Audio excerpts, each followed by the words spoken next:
আসসালামু আলাইকুম ওরহমতুল্লাহ। 10 মিনিট মাদ্রাসায় আপনাকে স্বাগতম। আজ আমরা বান্দার প্রতি আল্লাহ তাআলার ভালোবাসার 6টি নিদর্শন জানব। তা হল নম্বর 1, আপনার কাজে কর্মে চিন্তাভাবনায় সবসময় যদি আল্লাহ তাআলাকে স্মরণ হয় তাহলে বুঝতে হবে আল্লাহ তাআলা আপনাকে ভালোবাসেন। এটি বান্দার প্রতি আল্লাহ তাআলার ভালোবাসার একটি অন্যতম নিদর্শন। একটি হাদিসে কুদসিতে আল্লাহ তাআলা বলেন, যদি আমার কোনো বান্দা আমাকে স্মরণ করে আমিও তাকে স্মরণ করি। কাজে কর্মে কোরআন সুন্নাহ নির্দেশিত পন্থা অবলম্বন করার অপর নামই হল আল্লাহর স্মরণ।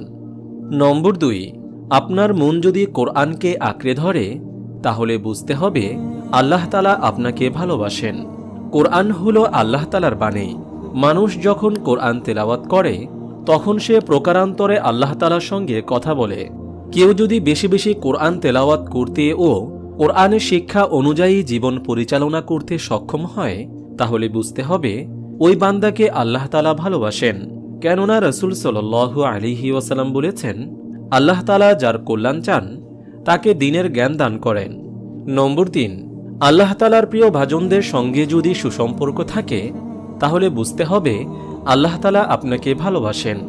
আল্লাহ তাআলার প্রিয় ভাজনদের মধ্যে রয়েছেন নবী, রাসূল, শহীদ ও তার সৎকর্মশীল বান্দাগণ। এর মধ্যে যারা গত হয়েছেন তাদের জীবনাদর্শ অধ্যয়ন করে তা নিজেদের জীবনে বাস্তবায়ন করার মাধ্যমে তাদের সঙ্গে সুসম্পর্ক স্থাপন করা সম্ভব। আর যারা জীবিত রয়েছেন তাদের সঙ্গে সুসম্পর্ক বজায় রাখা মানে হল জীবনের প্রতিটি ক্ষেত্রে তাদের মূল্যবান পরামর্শ অনুসরণ করা। পৃথিবীতে আল্লাহ তাআলার নেককার বান্দাদের সঙ্গে সুসম্পর্ক বজায় রাখলে পরকালেও তাদের সাহচর্য লাভ করা যাবে। রাসূল সাল্লাল্লাহু আলাইহি ওয়াসাল্লাম বলেছেন, দুনিয়াতে যার সঙ্গে সুসম্পর্ক থাকবে আখিরাতেও সে তার সঙ্গে থাকবে। নম্বর 4, আপনার যদি ইবাদত করা সহজ হয় তাহলে বুঝতে হবে আল্লাহ তাআলা আপনাকে ভালোবাসেন। এটি বান্দার প্রতি আল্লাহ তাআলার ভালোবাসার আরেকটি গুরুত্বপূর্ণ নিদর্শন। বেশি বেশি ইবাদত করার মাধ্যমে আল্লাহ তাআলার নিকটবর্তী হওয়া যায়। সুতরাং ইবাদতে যদি মজা পাওয়া যায় তাহলে বুঝতে হবে আল্লাহ তাআলা ওই বান্দাকে ভালোবাসেন। কারণ আল্লাহ তাআলার ভালোবাসাই তার হৃদয়ে ইবাদতের তৃষ্ণা সৃষ্টি করছে। নম্বর 5, হৃদয় যদি কুকর্ম সাধনে বাধা দেয় তাহলে বুঝতে হবে আল্লাহ তাআলা আপনাকে ভালোবাসেন। বান্দার জন্য আল্লাহ তাআলার ভালোবাসার এটিও একটি উত্তম নিদর্শন যে আল্লাহ তাআলার প্রিয় বান্দা যদি কোনো খারাপ কাজে লিপ্ত হতে উদ্যত হয় তার হৃদয় তাকে বাধা দেয়।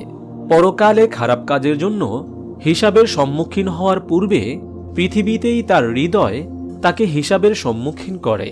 শয়তান খারাপ কাজগুলোকে মানুষের কাছে আকর্ষণীয় করে উপস্থাপন করে, যেমনটি আল্লাহ তাআলা বলেছেন, শয়তান তাদের কুকর্মসমূহকে তাদের সামনে সুসজ্জিত করে উপস্থাপন করেছে। সূরা নাহল আয়াত 63। তবে আল্লাহ তাআলা তার প্রিয় ভাজনদেরকে শয়তানের কুমন্ত্রণা থেকে হেফাজত করেন। নম্বর 6, আপনার হৃদয়ে যদি আল্লাহ তাআলার শাস্তির ভয় থাকে তাহলে বুঝতে হবে আল্লাহ তাআলা আপনাকে ভালোবাসেন। যতই ভালো কাজ করা হোক না কেন আল্লাহ তাআলার প্রিয় বান্দাদের হৃদয় সর্বদা আল্লাহ তাআলার ভয়ে ভীত সন্ত্রস্ত থাকে। কারণ ভালো কাজগুলো আল্লাহ তাআলা কবুল করে নিয়েছেন কিনা কারো পক্ষেই তার নিশ্চয়তা দেওয়া সম্ভব নয়। তবে হৃদয়কে পরিশোধিত করে আল্লাহ তাআলার ভয় ও রহমতের আশায় সম্পাদিত ভালো কাজগুলো কবুল হওয়ার সম্ভাবনা রাখে। আল্লাহ তাআলার প্রিয় ভাজন হতে পারা পরম সৌভাগ্যের। তবে আল্লাহ তাআলার ভালোবাসা তার কাছ থেকে চেয়ে নিতে হয়, যেমনটি রাসূল সাল্লাল্লাহু আলাইহি ওয়াসাল্লাম আমাদের বলতে শিখিয়েছেন, আল্লাহুম্মা ইন্নী আসআলুকা হুব্বাকা ওয়া হুব্বা মান ইউহিব্বুকা ওয়াল আমালাল্লাযী ইউবাল্লিগুনি হুব্বাক। আল্লাহুম্মা ইজআল হুব্বাকা আহাব্বা ইলাইয়া মিন নাফসি ওয়া আহলি ওয়া মিনাল মাইল বারিদ।